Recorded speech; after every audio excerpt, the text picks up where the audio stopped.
Welcome back to American Morning. You probably remember Kwon from last season's Survivor. He outwitted, outplayed, and outlasted all the others to win the $1 million prize. And now he set a new goal for himself.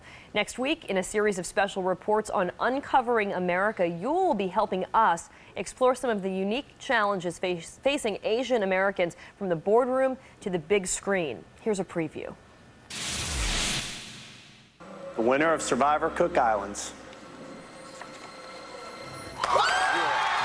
Audiences first came to know Kwon last fall as a contestant on Survivor.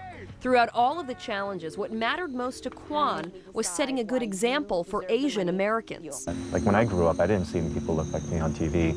And whenever you see a lot of minorities on TV, it just kind of caricatures. For our series, Kwon explores that issue even further. Well, I want to show you First Person Plural, a terrific film about the Korean American experience. Heading to Hollywood and talking with industry players about the frequent negative portrayal of Asian men on screen. More often than not, they're asking me to be something like, either a really geeky guy or a guy that can't speak English. Stereotypes are also blamed for holding Asian Americans back in the corporate world. What we found basically was that there was somewhat of a conflict between quote-unquote Asian values and success in corporate America.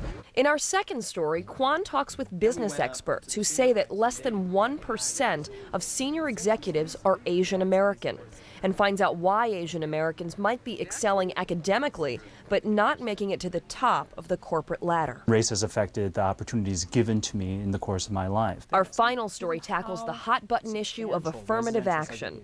Kwon talks with experts and students.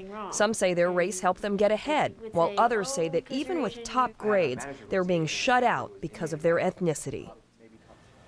It's fascinating, and we really are looking forward to this. Joining us now to talk more about it is Kwon. A big change from what we saw in Survivor. First of all, you're wearing clothes. I am. Yeah, I'm not used to it. Which you guys didn't do a lot of in Cook Islands. Why did you decide to get involved in this project? Well, I've always felt that Asian Americans really haven't had a voice in mainstream media and that our issues tend to be overlooked.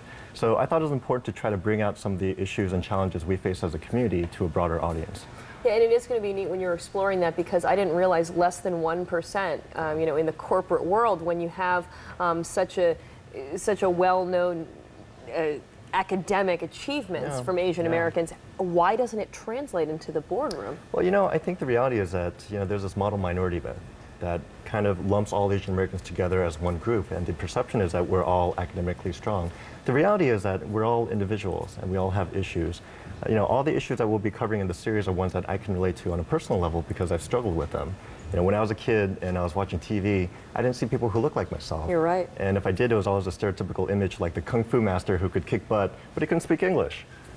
Very true. Well, it's going to be very interesting to see what you uncover and what answers we find. It's, again, Uncovering America. It's going to be airing all next week here on American Morning, 7 a.m. Eastern Time. And Yul, thanks for stopping by. We look forward to seeing your reports. Same here. Thank you. John?